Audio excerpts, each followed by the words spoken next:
कुमार। और आज मैं आपके लिए एक बहुत बढ़िया खुशखबरी लेकर आया हूँ, जिसमें मैं आपको बताऊँगा कि खुशखबरी क्या है। खुशखबरी दोस्तों ये है कि मैं आपके लिए पूरा जीएसटी का कोर्स फ्री लॉन्च करने वाला हूँ, जिसमें हम आपके पूरा डिटेल में जीएसटी डिस्कस करेंगे।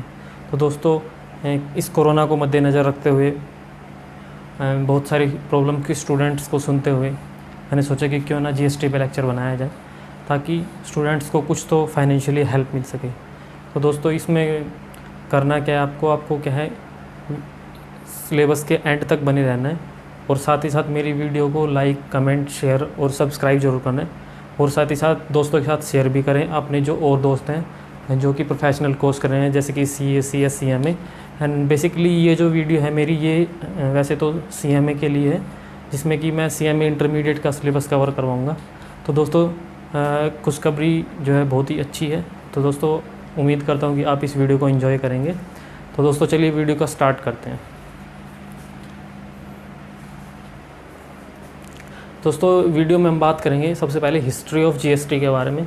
तो दोस्तों इसका जो हिस्ट्री ऑफ जीएसटी है, ये इसकी शुरुआत होती है ईयर 2000 में, जब हमारी जो इंडिया में गवर्नमेंट थी वो थी बीजेपी की। और उस टाइम पे जो हमारे जो प्राइम मिनिस्टर थे बीजेपी के, वो थे अटल बिहारी वाजपेयी जी।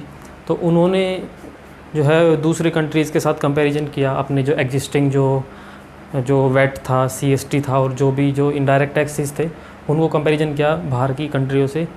उनमें जो है काफ़ी टाइम से जीएसटी जो है एप्लीकेबल हो चुका था, और उनको बेनिफिट्स देखते हुए उन्होंने सोचा कि क्यों ना जीएसटी को भी इंडिया में लॉन्च किया जाए। तो दोस्तों जैसा कि उन्होंने अपने जो है 1999 से लेके जो 2004 का जो कार्यकाल था, उसमें 2000 में उन्होंने जीएसटी को शुरुआत करने की पहल की। तो दोस्तों आइए समझते कि इसकी शुरुआत कैसे हुई थी।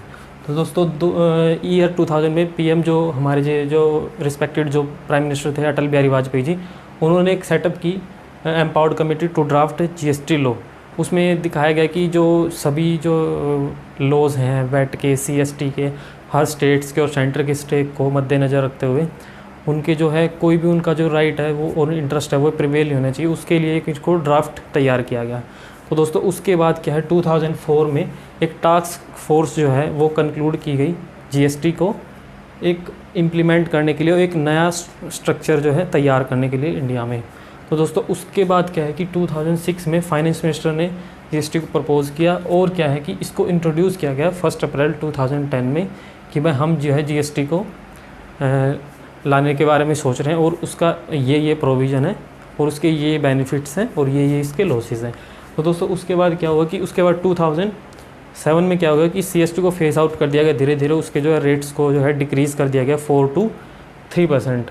उसके बाद क्या हुआ दोस्तों, 2008 में जो एम्पावर्ड कमेटी है उन्होंने फाइनलाइज़ किया ड्यूअल जीएसटी जो है उसका जो स्ट्रक्चर है उसको तैयार किया गया to have separate levy and legislation. And दोस्तों उसके बाद 2010 में जो है प्रोजेक्ट को कंप्यूटराइज़ किया गया, commercial tax launch but GST implementation postpone.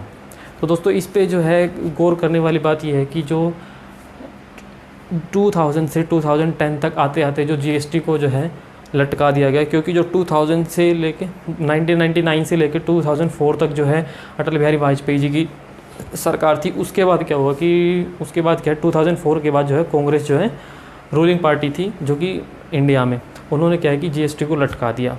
तो दोस्तों उसके बाद क्या हुआ कि 2011 में जो है कॉन्स्टिट्यूशनल बिल जो है अमेंडमेंट बिल, उसको अनेबल किया गया जीएसटी लॉ को इंट्रोड्यूस करने के लिए। तो दोस्तों ऐसे ही इसकी धीरे धीरे शुरुआत हुई, और उसके बाद ये पहुंचता है 2012 में। तो दोस्तों जो क्या नाम है, स्टैंडिंग कमेटी बनाई हुई थी, स्टैंडिंग एम्पावर्ड कमेटी, उसने जो है डिस्कशन स्टार्ट किया जीएसटी के ऊपर।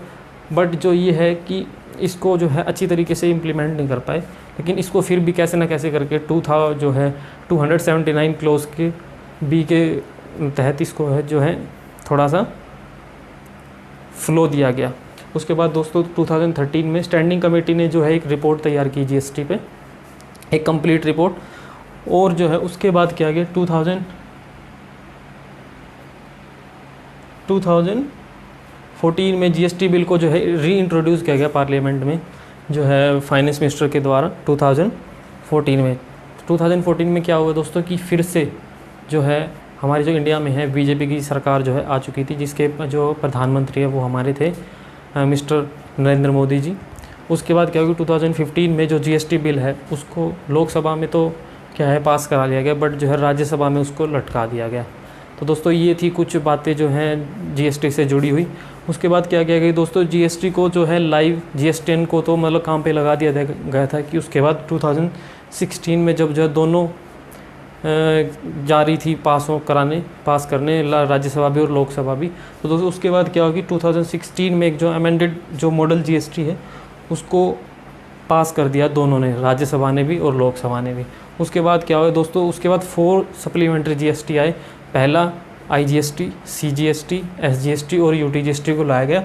उसके बाद इन चारों को दोनों हाउसेस में, लोकसभा में और राज्यसभा में पास कर दिया गया। उसके बाद क्या पूर्ण सहमति के साथ कैबिनेट ने, और उसको फाइनली जो है जीएसटी को लॉन्च कर दिया गया 1 जुलाई 2017 को।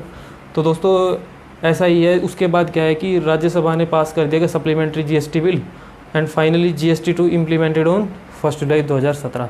तो दोस्तों ये था कुछ बेसिक सा बैकग्राउंड जीएसटी के बारे में। तो दोस्तों इसके साथ साथ मैं आपको बताना चाहता हूँ कि मैं आपको ये बताना चाहता हूँ कि जो भी जीएसटी की ज़रूरत पड़ेगी प्रैक्टिकल समझाने की, या कोई ऐसा थियोरेटिकल कॉन्सेप्ट है जो कि विदाउट बोर्ड के समझ नहीं आता, उसको हम बोर्ड पे समझेंगे। अदरवाइज़ जो है हम स्क्रीन पे चलते हैं, वहाँ से हमें और भी बेटर अंडरस्टैंडिंग होगी, जिससे कि क्या है कि वहाँ पे हम डायरेक्ट पीडीएफ से पढ़ सकेंगे। तो चलिए दोस्तों स्क्रीन पर चलते हैं। दोस्तों स्टार्ट करते हैं स्टडी नोट नंबर 1 से। दोस्तों बेसिकली मैं जिस बुक से पढ़ा रहा हूँ ये सीएमए इंटरमीडिएट की बुक है, जिसमें हम शुरू करेंगे जीएसटी। तो सबसे पहले जो है हम बात करेंगे फंडामेंटल ऑफ जीएसटी के बारे में। तो दोस्तों सबसे पहले हम जानेंगे difference between direct tax and indirect tax. तो दोस्तों सबसे पहले हम डायरेक्ट टैक्स के बारे में जानेंगे। तो दोस्तों इसमें क्या है कि जो बर्डन है डायरेक्ट टैक्स में, इसमें क्या है कि pair of tax and sufferer of tax दोनों जो है सेम पर्सन होगी। जैसे कि हम मान सकते हैं कोई बंदा सैलरी इनकम कमा रहा है तो टैक्स भी उसकी इनकम पे लगेगा और पे भी उसी को करना है। इसको करते हैं डायरेक्ट टैक्स का अफेक्ट, और क्या कहते हैं डायरेक्ट टैक्स, जो कि इस केस में क्या है कि जो पेयर है और सफरर है वो दोनों सेम पर्सन है। और दोस्तों उसके बाद आता है इनडायरेक्ट टैक्स। इनडायरेक्ट टैक्स में दोस्तों payer of tax not sufferer of tax, whereas sufferer of tax is not paying directly to the government, that is impact on one head and incidents on other head. दोस्तों इसमें हम कह सकते हैं कि जो पेयर ऑफ टैक्स है and जो सफरर ऑफ टैक्स है वो अलग अलग होते हैं। तो दोस्तों जैसे कि इसमें इनडायरेक्ट टैक्स है ये, दोस्तों इनडायरेक्ट टैक्स में क्या होता है कि जैसे हम माल ख़रीद के लाते हैं तो जो टैक्स है वो हम सप्लायर को पे करते हैं या रिटेलर को पे करते हैं, होलसेलर को पे करते हैं। उसके बाद जो होलसेलर जो है गवर्नमेंट को आगे जो है उस टैक्स को ट्रांसफ़र कर देता है। तो वो क्या है कि वो एक इंटरमीडिएटरी का जो है रोल प्ले करता है। जैसे क्या है कि वो एक्चुअल में तो टैक्स हमें ही पे करना है गवर्नमेंट को, पर वो क्या एक एजेंट के रूप में काम करता है गवर्नमेंट का बीच में। तो इसीलिए हम इसको इनडायरेक्ट टैक्स कहते हैं। दोस्तों जो दूसरा डिफरेंस है वो ये है कि डायरेक्ट टैक्स इनकम पे लगता है और इनडायरेक्ट टैक्स सप्लाई पे लगता है। तो चलिए दोस्तों तीसरे पॉइंट पे चलते हैं। तो दोस्तों जो तीसरा पॉइंट है वो है जो rate of tax are different from person to person. And indirect tax में जो तीसरा पॉइंट है वो है rate of duty are not differ from person to person. तो दोस्तों इन तीसरे पॉइंट को कह सकते हैं हम डायरेक्ट टैक्स को, जो तीसरा पॉइंट है इसको हम प्रोग्रेसिव नेचर का बोल सकते हैं, और जो इनडायरेक्ट टैक्स में जो तीसरा पॉइंट है इसको हम रिग्रेसिव नेचर का बोलते हैं। तो दोस्तों चलिए डायरेक्ट टैक्स के जो फोर्थ पॉइंट है उसमें चलते हैं। दोस्तों ये कह रहा है कि जो entire revenue goes to central government of India, यानी कि जो भी रेवेन्यू होगी सेंट्रल गवर्नमेंट की होगी, जो भी इनकम टैक्स से रेवेन्यू आएगी। और इनडायरेक्ट टैक्स में क्या कहता है कि जो रेवेन्यू है वो सारी सेंट्रल गवर्नमेंट की होगी as well as state government, क्योंकि इसमें जो है जो गुड्स और सर्विसेज टैक्स है इसमें दोनों तरह के टैक्स लगते हैं, सीजीएसटी भी और एसजीएसटी। तो इसमें क्या है कि सेंट्रल का भी हिस्सा होगा और स्टेट का भी हिस्सा होगा। तो दोस्तों पांचवा इसमें पॉइंट है वो ये है कि इसमें क्या है कि प्रीवियस ईयर की इनकम जो है वो उसको असेस किया जाएगा असेसमेंट ईयर में। दोस्तों अगर आपको नॉलेज है तो आपको पता होगा कि एक ईयर में हम इनकम कमाते हैं और उससे अगली साल में हम जो है उसकी डिटेल देते हैं। तो जिस ईयर में हम जो है अपनी इनकम की डिटेल देते हैं उसको हम असेसमेंट ईयर बोलते हैं। तो दोस्तों ऐसे इनडायरेक्ट टैक्स में क्या है कि there is no previous year and assessment year concept. दोस्तों छठा पॉइंट ये है कि इसमें जो है central board of direct tax is an important part of department of revenue. And दोस्तों इसमें जो है central board of excise and custom is an important part of department of revenue. दोस्तों 7 पॉइंट जो है नीचे दिया हुआ है कि ये जो डायरेक्ट टैक्स है ये प्रोग्रेसिव नेचर का है, और जो इनडायरेक्ट टैक्स में है ये 7 पॉइंट है ये रिग्रेसिव नेचर का है। तो दोस्तों थोड़ा सा हम इसके अब कॉन्स्टिट्यूशन के बारे में जो है पढ़ते हैं। तो दोस्तों ये जो है जीएसटी की 122वीं अमेंडमेंट जो बिल है उसको फाइल किया गया था प्रेसिडेंट के पास, और फाइनली जो बिल है ये उसकी जो 101वीं अमेंडमेंट एक्ट कॉन्स्टिट्यूशनल जो है कॉन्स्टिट्यूशन में 101 जो अमेंडमेंट हुई थी 2016 ये एक्ट बना था after the receive the ascent of the president of India on 8 September 2016 and become constitution act 2016। तो दोस्तों constitution act 2016 was enacted on 8 September 2016 with following amendment. दोस्तों इसमें हम जो है पहला पॉइंट है वो डिस्कस करते हैं। Concurrent power on parliament and state legislature to make laws governing goods and services. It means there will be dual control of state and central authority for all एसएससीज। तो इसमें क्या है कि दोस्तों इसको जो है कॉन्करेंट पावर दी हुई है पार्लियामेंट ने। कॉन्करेंट पावर का मतलब क्या होता है कि इसमें क्या है कि पार्लियामेंट को भी राइट है इसमें रूल बनाने का, और स्टेट को भी राइट है इसमें रूल बनाने का, क्योंकि ये दोनों के अंडर में आती है और इसको दोनों का अथॉरिटी है। तो दोस्तों जो दूसरा जो पॉइंट है वो है point B. As per article 246A the power to levy GST has been given to the parliament as well as to legislature of every state.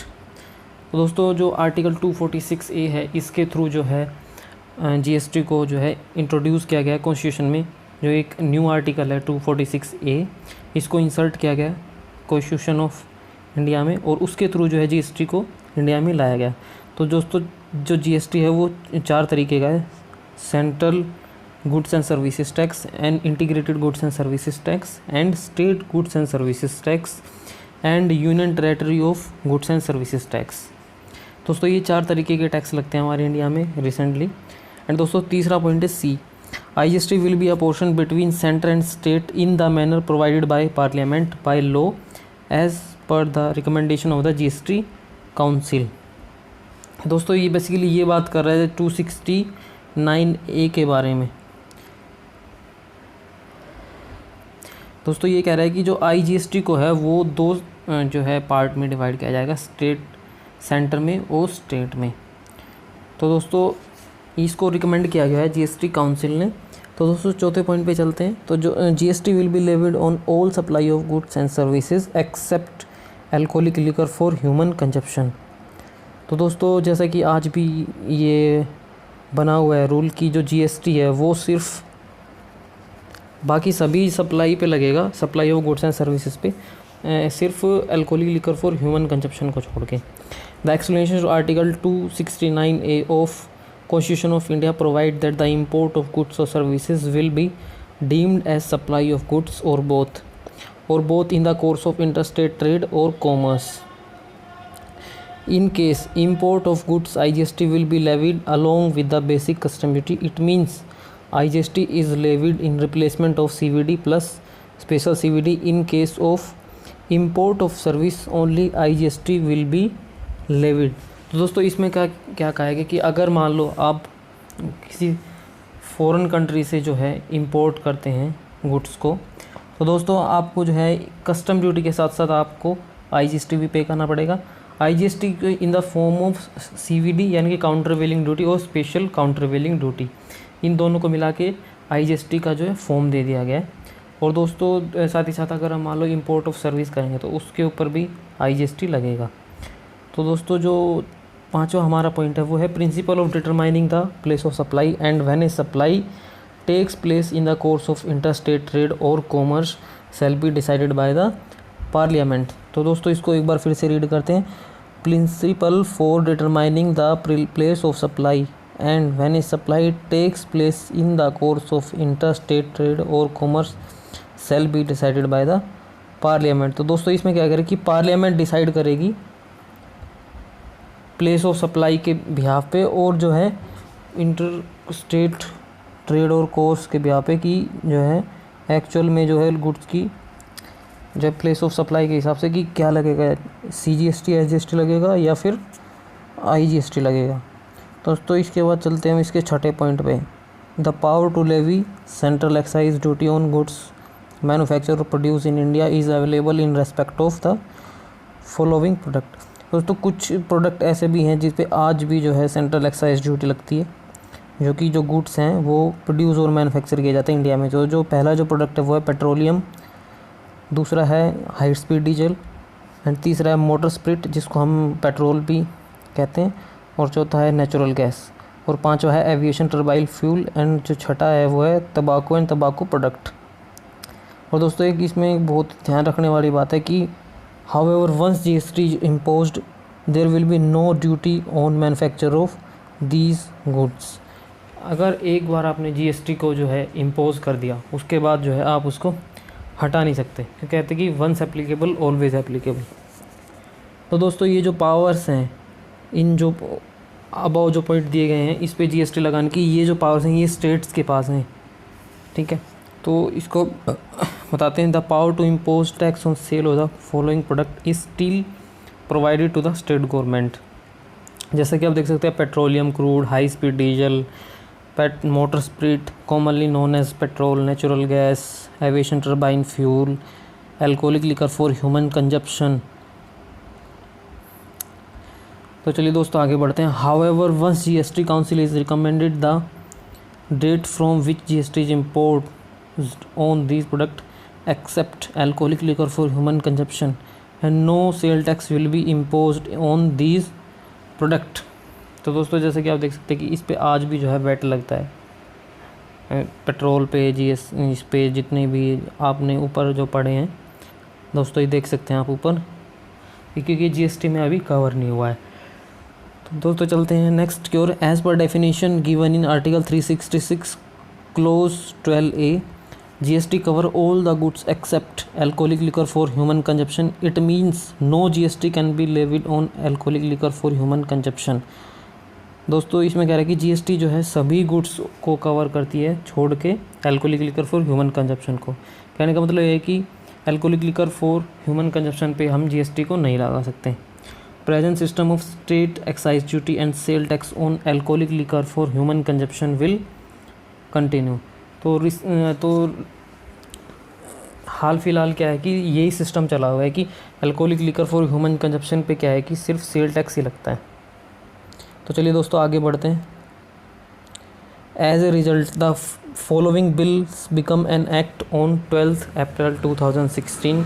तो दोस्तों जो पहला बिल है वो है central goods and services tax bill 2016। दूसरा है integrated goods and services tax bill 2017।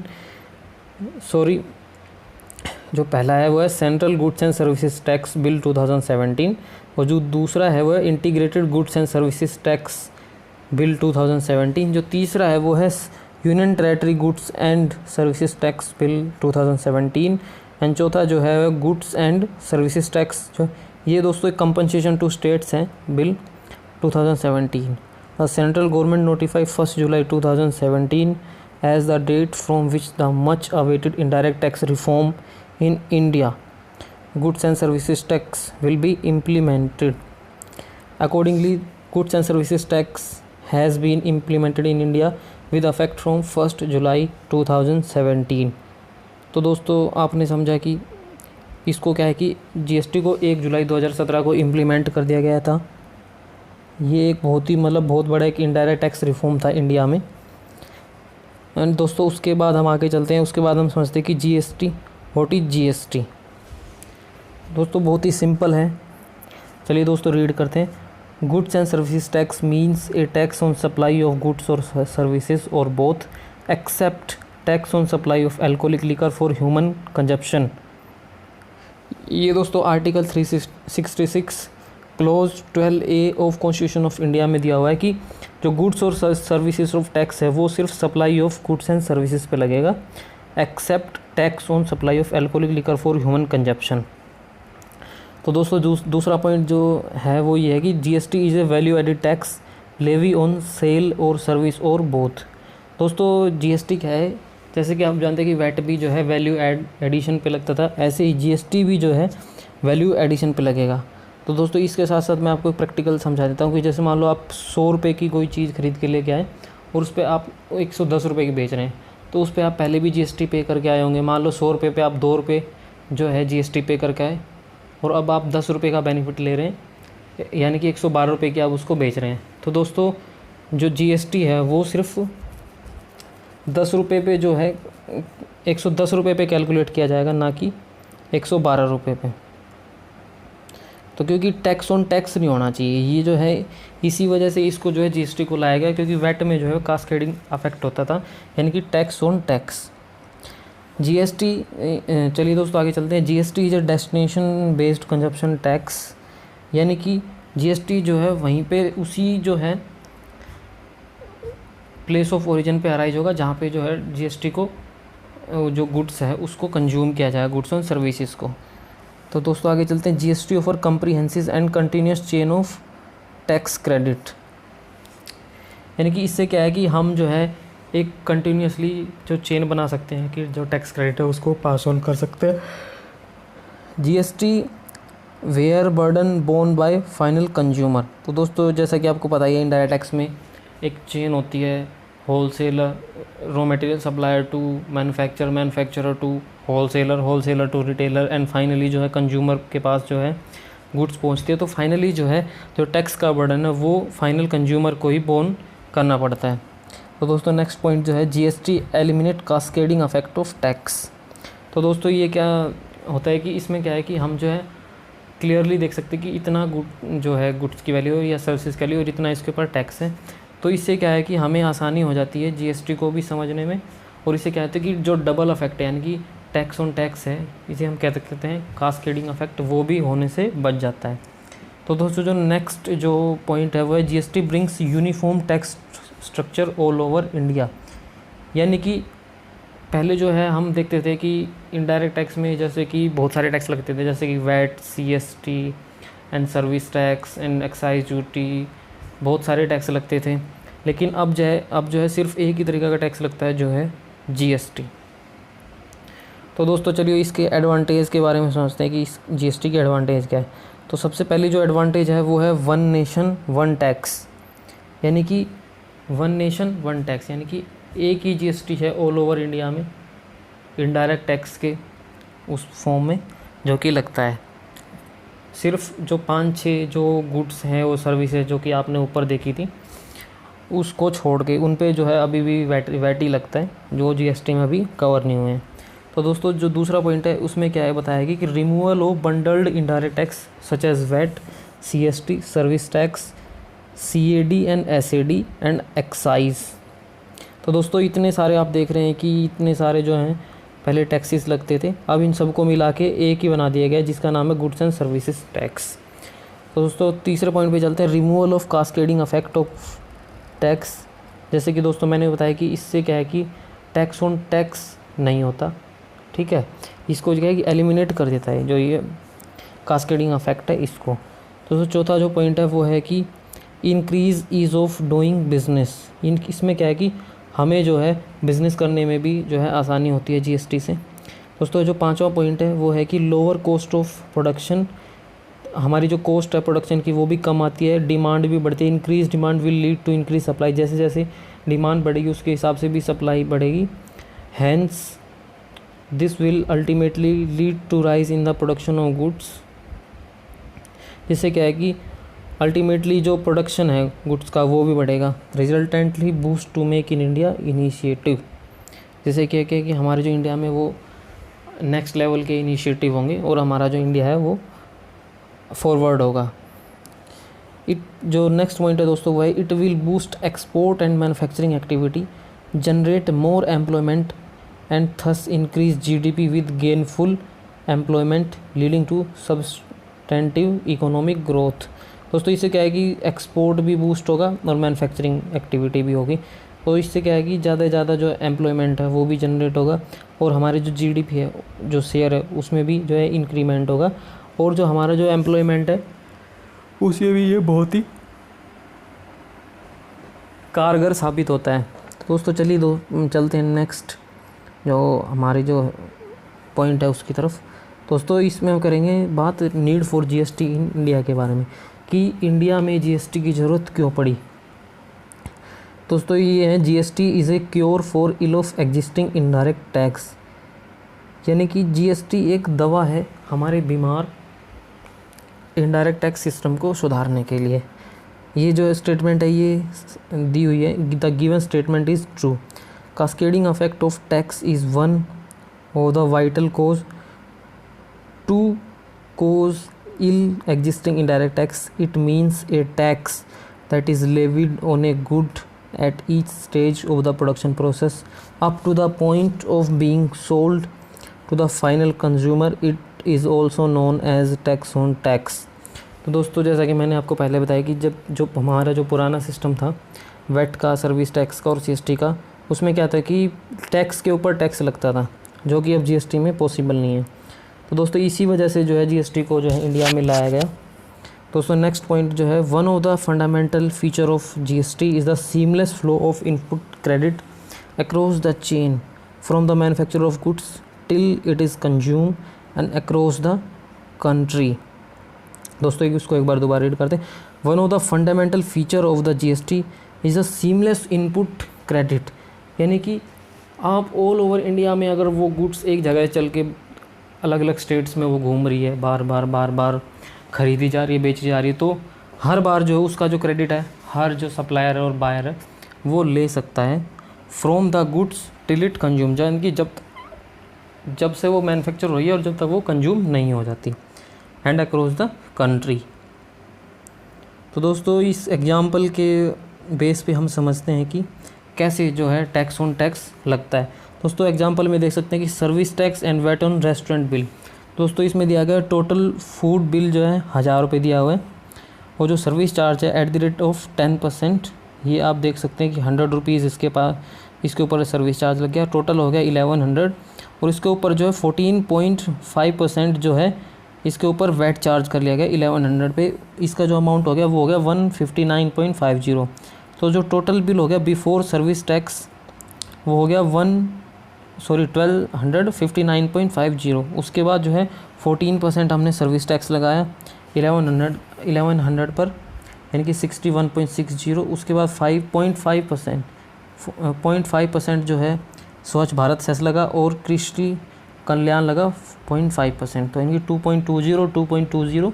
तो जो टोटल बिल है वो पे किया कस्टमर ने 1325.50 का, जो कि राउंड ऑफ कर दिया गया 1326 का। तो दोस्तों आप इसमें देख सकते हैं कि टोटल जो फूड बिल है उसमें जो है 1000 रुपये में सर्विस चार्ज ऐड कर दिया गया और उसको 1100 बना रही है, और उसको क्या है कि उसमें उसके बाद क्या है 14% जो है वेट चार्ज कर लिया गया 1100 रुपये, 1100 पे 159.50, और उसके बाद जो टोटल बिल हो गया ये हो गया 1259.50।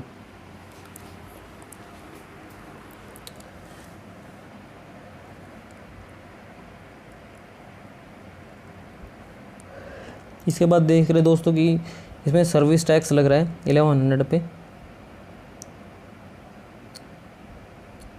इसकी जो 40% अमाउंट है उस पे, और आगे दोस्तों ये आप देख सकते हैं कि स्वच्छ भारत सेस और कृषि कल्याण ऐड होने के बाद में इसका जो अमाउंट है टोटल वो 1326 हो गया है। तो चलिए दोस्तों आगे चलते हैं। ये केस दिया गया है hotel east versus union of India 2014 का, जो कि इस केस में जो कोर्ट ने डिसीजन दिया है वो है the quantum of service to be tax is explain under rule 2C of the service tax rules 2006। The high court held that section 66E of the Finance Act 1994 is intra-virus. The Article 366 Clause 29A Subclause F of the Constitution of India. Further, the High Court held that no VAT can be charged over the amount meant for service, and the amount over which service tax has been charged should not be subject to VAT. The High Court directed the state government to frame such rules and issue clarification to this effect. to ensure that the customers are not double taxed over the same amount. The rule may be in conformity with the bifurcation as provided under the Finance Act 1994, or ensure that the commercial tax authority do not charge VAT on that part of the value of the food and drink on which service tax is being assessed. तो यानी कि इसमें कहा गया कि दोस्तों जब आपने फूड पे और जो है सर्विस पे आपने सर्विस टैक्स चार्ज कर लिया गया तो आपको वैट चार्ज करने की कोई ज़रूरत नहीं है। तो दोस्तों इसमें दिया गया कि जो दूसरा पॉइंट है वो है no CENVAT credit after manufacturing stage at a dealer in the present regime. A manufacturer of durable goods charge excise duty and value added tax on intrastate sale of goods और CST on interstate sale of goods. तो दोस्तों इसमें क्या है कि VAT और CST is levied inclusive of excise duty. दोस्तों इसमें आप एग्जांपल के साथ समझ सकते हैं, जैसे कि आप दोस्तों देख रहे हैं कि invoice of A manufacturer come seller की जो गुड्स की वैल्यू दी गई है वो है 1 लाख रुपीज़, उसके ऊपर एक्साइज ड्यूटी चार्ज कर दी गई 12.5%, 12,500। उसके बाद जो टैक्सेबल टर्नओवर बन गया है वो है 1,12,500। उसके बाद जो है 14.5% जो है वैट चार्ज कर दिया गया है इस पर, जो कि बन गया 16,333, और इनवॉइस का जो प्राइस है वो हो गया 1,28,813। तो दोस्तों ये आप देख रहे हैं कि टैक्स पे टैक्स हो रहा है ये। तो इसी इफेक्ट को जो है हटाने के लिए GST को लाया गया। दोस्तों एक एग्जांपल और बता देता हूँ मैं आपको। Mister C of Calicut being a dealer purchased goods from Mr. H of Hyderabad by paying central sales tax of ₹2,000. Since CST is not allowed as input tax credit against VAT payable on local sales, VAT is calculated inclusive of CST, causing cascading effect of tax. CST not allowed as ITC in case of intrastate purchase.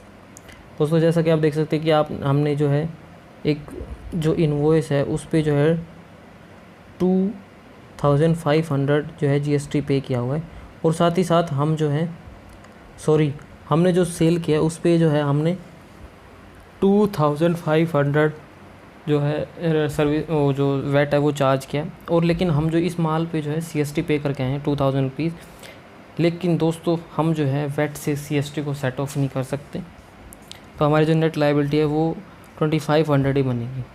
तो ये हमें जो है दोस्तों पहले ऐसा होता था कि हमें ये जो है पे करना होता था, लेकिन अब ऐसा नहीं है।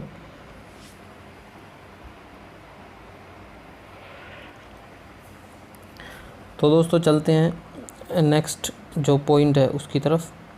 तो दोस्तों देख सकते हैं the existing indirect tax framework in India suffer from various duties and taxes at central as well as at state level. Central indirect tax जो है central excise duty levied under medicinal and toilet preparation act 1955, service tax, CVD on import, special CVD on import, central surcharge, central cess. दोस्तों जो state indirect tax है वो है state value added tax, entertainment tax, central sales tax, entry tax, purchase tax, luxury tax, batting and gambling tax, state surcharge and state cess. In the GST regime, all the above tax have been subsumed in the ambit of GST. यानी कि कहने का मतलब ये है कि सारे के सारे जितने भी आप ये टैक्स देख रहे हो, ये जो है सेंट्रल इनडायरेक्ट टैक्स और जो स्टेट इनडायरेक्ट टैक्स है, इन सभी को मिला के जो है एक GST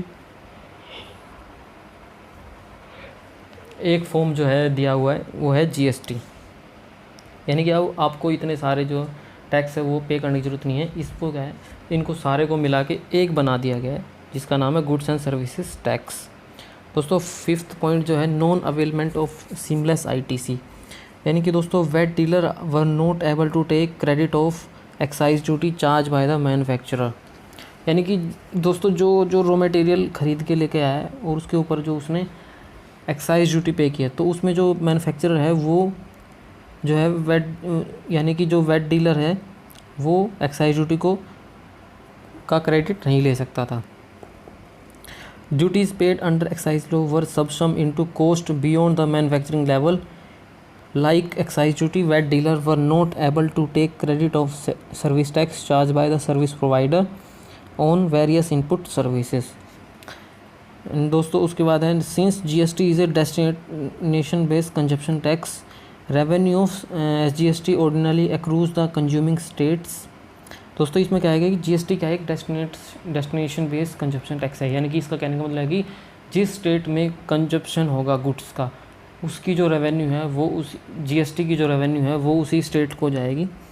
एंड दोस्तों आगे चलते हैं। The inter state supplier is in the exporting state is allowed to set off the available credit of IGST, CGST, SGST and UTGST against the IGST payable on inter state supply made by him.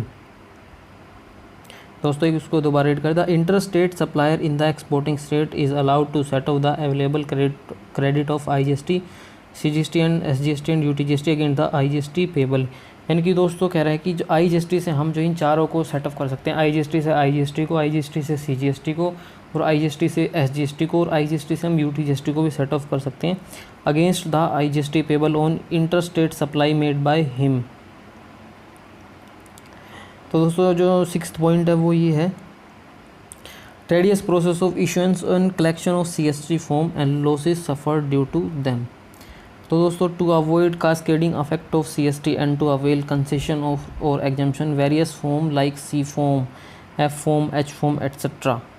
तो दोस्तों ये बता रहे हैं कि पहले क्या है, कास्केडिंग जो अफेक्ट है CST का उसको अवॉइड करने के लिए बहुत से जो एग्जम्पशन और कंसेशन लेनी पड़ती थी और बहुत से फॉर्म जैसे कि C form, H form etcetera ये इशू करवाने पड़ते थे डिपार्टमेंट की तरफ से। etc. has been prescribed which were utilized by adhering to certain procedure and the form prescribed under Central Sales Tax Rule 1957 include Form C for making interstate purchase of lower rate। यानी कि form C जो है जो lower rate of tax के लिए जो है use किया जाता था, और जो फॉर्म F है वो यूज़ किया जाता था transfer goods from one branch to other in different state. यानी कि फॉर्म F जो है वो ट्रांसफ़र के लिए यूज़ किया जाता है एक स्टेट से दूसरे स्टेट के लिए। दोस्तों जो नेक्स्ट पॉइंट है वो है sharing of data between centre and state and various branch. तो इसमें दिया गया है दोस्तों, the division of SSE between centre and state is decided by the centre and state government. जो SSE को जो डिवाइड करेंगे सेंटर और स्टेट का, वो जो है वो उसको डिसाइड करेंगे सेंटर और state government. GSTN got an own application developed using which central and state tax authority have uploaded the data on allocation of migrated taxpayer in the GST system database in order to ensure single interface for SSE under GST. The state level committee comprising of Chief Commissioner or Commissioner of Central Tax and Commissioner of State Tax have assigned the taxpayer to be under either the central tax or state tax. The SSE having turnover above 1.5 crore are to be assigned in the ratio of 50-50 and between the center and state in the respective state, while those having turnover less than 1.5 crore to be assigned the ratio of 10:90 between the center and state। तो दोस्तों इसमें कह रहा है कि अगर जिस SSE का टर्नओवर 1.50 करोड़ से ऊपर होगा उसको जो उसमें जो शेयर है CGST SGST का वो 50-50 होगा, और अगर आप जो SSE का टर्नओवर वो 1.5 करोड़ से कम होगा तो जो 10% जो शेयर है वो सेंट्रल गवर्नमेंट को जाएगा और जो 90% का शेयर है जो वो स्टेट गवर्नमेंट को जाएगा। तो दोस्तों आगे बढ़ते हैं वन नेशन वन टैक्स के बारे में। तो दोस्तों अब जो है GST will extend to whole of India including the state of Jammu and Kashmir. On 7 July the Jammu and Kashmir Goods and Services Tax Bill 2017 was passed by the state legislature, empowering the state to levy state GST on intrastate supplies with effect from 8 July 2016। दोस्तों 1 जुलाई 2017 को जब पहली बार GST implement हुआ था तो J&K में वो छोड़ दिया गया था, वहाँ की जो गवर्नमेंट है उन्होंने मना कर दिया था GST को इम्प्लीमेंट करने के बारे में, लेकिन बाद में वो 7 जुलाई को मान गई थी और फाइनली 8 जुलाई 2017 को GST ऑल ओवर इंडिया में इंक्लूडिंग ज़्यादा से ज़्यादा शेयर करें, सब्सक्राइब करें, लाइक करें और कमेंट करना बिल्कुल ना भूलें, और साथ ही साथ अपने दोस्तों को भी इसके बारे में बताएं, जानकारी दें, और उनके साथ मेरे चैनल का जो लिंक है उसको सब शेयर करें, ताकि जो ज़्यादा से ज़्यादा इसका बेनिफिट उठाया जाए। दोस्तों